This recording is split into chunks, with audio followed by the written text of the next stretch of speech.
Pemirsa, Indonesia tidak hanya menjadi pasar penting tetapi juga pusat keunggulan global dalam riset dan pengembangan produk tembakau bebas asap. Produk bebas asap yang dikembangkan juga berperan sebagai inisiator dalam mendorong kontribusi nyata terhadap perekonomian nasional.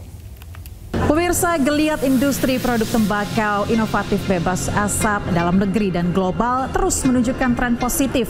Sains dan teknologi menjadi dua sektor yang sentral dalam pengembangan produk tembakau inovatif bebas asap ini.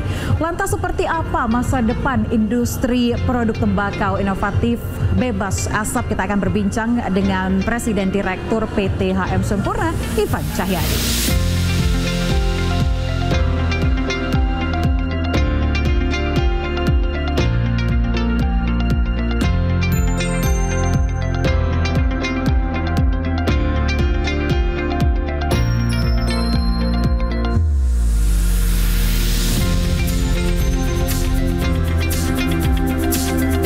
Bapak Ivan Cahyadi, terima kasih sudah menyempatkan waktunya untuk berbincang bersama iNews. Dalam hal ini kita melihat bahwa PT HM Sempurna ini selalu memberikan inovasi-inovasi yang luar biasa. Terkadang begitu ya, kalau kita tahu bahwa inovasi ini merupakan sebuah keniscayaan begitu ya dalam menjawab perkembangan zaman. Dan dalam hal ini PT HM Sempurna selalu memberikan sesuatu yang berbau teknologi dan juga ilmu pengetahuan. Nah, dalam hal ini apa sih sebenarnya mendasari PT HM Sempurna dan juga untuk terus berkomitmen berinovasi dengan dua hal ini? Memang sebetulnya sesuai sekali dengan filosofi perusahaan kami, di mana kita punya filosofi namanya 3 tangan. Pilar pertama itu bicara bahwa kita harus selalu memberikan yang terbaik untuk konsumen dewasa kami. Karena pada saat kita memberikan yang terbaik, tentu kita harus terus berusaha melakukan inovasi, melakukan alternatif-alternatif yang lebih bagus lagi untuk konsumen dewasa kami. Dalam hal ini khususnya PMI itu bahkan I think sejak tahun 2008 sudah melakukan investasi itu lebih dari 14 miliar dolar. Dan kita sudah punya 1.500 lebih saintis yang memang bekerja setiap harinya untuk melakukan inovasi dan terobosan baru agar hal-hal yang mungkin pertama terdengar susah itu bisa terjadi. Kita bahkan sudah punya investasi itu berupa fasilitas produksi bebas asap itu 300 juta dolar lebih loh di Karawang. Dan ini adalah salah satu pabrik yang hanya ada 9 di seluruh dunia. Indonesia satu-satunya di Asia Tenggara. Di Asia Tenggara menjadi satu-satunya? Hanya satu-satunya. Kita harus berbangga karena Indonesia dipercaya menjadi lokasi yang dipilih untuk mendapatkan investasi dalam fasilitas ini demi mendukung inovasi. Dan bukan cuma fasilitas bebas produksi bebas asap tadi, tapi kita juga punya yang namanya Advanced Lab. Advanced Lab ini hanya ada 2 di dunia, di Asia hanya 1 dan Indonesia yang dipilih. Wah, ini saya sebagai orang Indonesia turut bangga begitu ya, mau Indonesia dipilih untuk menciptakan sebuah advanced lab. Why? That's the biggest question. Pertama, saya juga harus mengapresiasi pemerintah ya, karena mereka memberikan iklim usaha di tengah situasi yang mungkin dengan geopolitik dan sebagainya penuh ketidakpastian. Tapi kita selalu bekerja sama dan berkolaborasi erat sehingga kita sebagai Sempurna itu yakin bahwa investasi Indonesia itu tepat. Dan bukan hanya itu, ini juga merupakan jendela bahwa di dalam Advanced Lab itu, ini ada 200-an lebih kira-kira, ini tenaga ahli yang dari Indonesia. Wow. Nah, ini yang menurut saya penting sekali karena kita ini punya talenta di Indonesia ini luar biasa. Dan dengan pendirian Advanced Lab ini kan diakui standarnya secara global. Nah, ini yang menjadi kebanggaan buat kami juga. Kenapa kami berinvestasinya di Indonesia?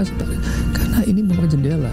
Dan bukan hanya yang 200 orang yang tadi ada di Advanced Lab. Sebetulnya talenta Indonesia itu mungkin ada sekitar 70-an yang sekarang memegang posisi kunci di induk perusahaan Philip Morris International. Posisi di kunci? Berbagai negara, berbagai macam director level, di management level. Selalu saya katakan ini membuat kita sebagai Indonesia harus bangga juga.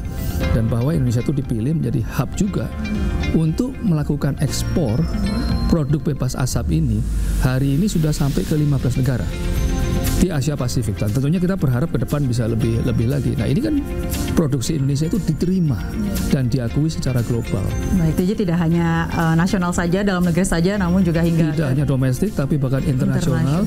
Baik produk yang dibikin di Karawang, Jawa Barat, ataupun talenta-talenta kita, baik yang mendapatkan pelatihan di sini agar kita bisa lebih bagus lagi melakukan investasi dan mendekati alternatif untuk konsumen, tapi juga untuk di luar negeri. Ini kita belum membahas terkait dengan bagaimana Anda menggunakan cengkeh dalam negeri ya. Ini kita akan bertanya ke sana. Tapi kalau saya melihat investasi dengan nilai yang cukup besar gitu ya, sampai berani membangun Advanced Lab dengan menjadi saintis atau mungkin pemegang kunci di pabrik atau di tempat-tempat yang juga menghasilkan hal-hal yang luar biasa. Dalam hal ini apakah ada tantangan dalam membentuk hal-hal seperti itu? Salah satu tantangan dalam melakukan inovasi-inovasi tentunya adalah bagaimana penerimaan konsumen. Nah, untuk itu kami juga sudah melakukan terobosan yang luar biasa bahwa di produk-produk bebas asap itu kita bahkan sudah memasukkan cengkeh dari Indonesia. Ini sudah kita lakukan dan ini adalah satu-satunya dari seluruh dunia ini untuk Indonesia. Karena kita percaya dengan inovasi seperti ini, maka penerimaan konsumen akan lebih bagus dan ini yang nanti akan membuat sampai ke public health-nya akan lebih bagus lagi. Baik Pak Ivan, terima kasih atas penjelasannya di awal juga udah membuat saya terpukau begitu ya. Tapi benar ya, berarti menggunakan cengkeh Indonesia. Menggunakan cengkeh Indonesia dan itu diproduksi di Indonesia dan itu diekspor ke 15 negara, ke mancanegara, ada banyak sekali dan semoga akan lebih banyak lagi ke depannya. Oke Pak, ini juga saya penasaran kenapa sih memilih cengkeh Indonesia sebagai komitmen Anda berinovasi di Indonesia? Karena kan memang itu produksi terbaik. Produksi terbaik memberikan ya? yang terbaik untuk konsumen. Kita harus melakukan bahan baku yang terbaik juga. Nah itu tadi saya katakan, Indonesia ini penuh dengan sumber daya dan talenta yang luar biasa. Oke, baik. Untuk kemitraan sendiri Pak, apakah dari PT HM Sempurna ini melakukan kemitraan mungkin untuk toko-toko kelontong atau UMKM dan lain sebagainya? Apakah dilakukan hal itu? Ya, itu sangat kita lakukan karena tadi kalau kita bicara pilar pertama kan bicara konsumen. Nah, pilar kedua salah satunya adalah bagaimana Sampurna itu berpendapat bahwa kalau kita mau besar, kita harus selalu berkolaborasi. Nah, oleh karena itu hari ini kalau bicara kolaborasi, mulai dari hulu ke hilir, mulai dari petani tembakau dan cengkeh tadi, ini ada mungkin 19.000 lebih yang kita melakukan pembinaan, kemitraan. Jadi bukan sekedar beli putus transaksi, tapi enggak, ini kemitraan. 19.000, saya kira kita yang paling besar. Ya, itu paling besar di Asia Tenggara. Ya, saya pikir begitu. Dan ini paling besar. Dan bukan berhenti di situ, sampai tadi katanya kan ke UMKM. Lah kita ini punya hubungan kemitraan dengan 1,5 juta retailer di seluruh Indonesia.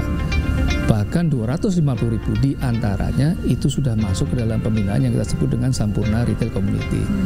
Nah ini besar loh, karena 250.000 retailer ini kalau kita hitung omsetnya itu sekitar 236 triliun atau 11,4% dari GDP retail nasional. Jadi ini impactnya luar biasa sekali dan itulah komitmen Sampurna bahwa kita tidak hanya memberikan yang terbaik untuk konsumen dewasa, tapi kita juga memberikan yang terbaik untuk partner bisnis kita, supply chain kita, agar punya positif impact kepada perekonomian Indonesia. Nah ini yang menjadi dasaran dari filosofi perusahaan. Oke, ini luar biasa sekali. Tapi tadi 3 tangan ya Pak ya? 3 tangan. Oke. Dari angka yang cukup besar kemitraan Sempurna gitu ya, terlibat begitu banyak UMKM, toko-toko kelontong dan lain sebagainya, petani bahkan, respon mereka seperti apa? Oh, biasanya kalau saya berkunjung ke mereka, itu saya bisa merasakan sendiri kok pride mereka seperti apa. Nah, biasanya saya tanya, jadi setelah mengikuti program seperti apa? Oh, itu ada yang nyekolahkan anak, ada yang beli tanah lagi, sehingga produksinya bisa lebih bagus lagi. Dan ini yang buat kita itu sangat bond, karena kenapa? Ya itulah fungsi dari perusahaan. Kita melakukan bisnis, tapi juga kita punya social impact, dan itu sebenarnya adalah pilar yang ketiga. Karena Sampurna percaya bahwa selain pilar pertama dan kedua, pilar ketiga adalah harus punya manfaat kepada masyarakat luas. Nah ini yang biasanya menjalankan bisnis sehari-hari, kita banyak transaksi itu, tapi dengan pola kemitraan. Nah, target angka untuk kemitraan sendiri ada nggak dari Sempurna? Saya kepingin berkolaborasi dengan semua supply chain elemen yang ada gitu. Bahkan untuk produksi bebas asap kita udah punya kemitraan juga. Ini kan yang baru ya.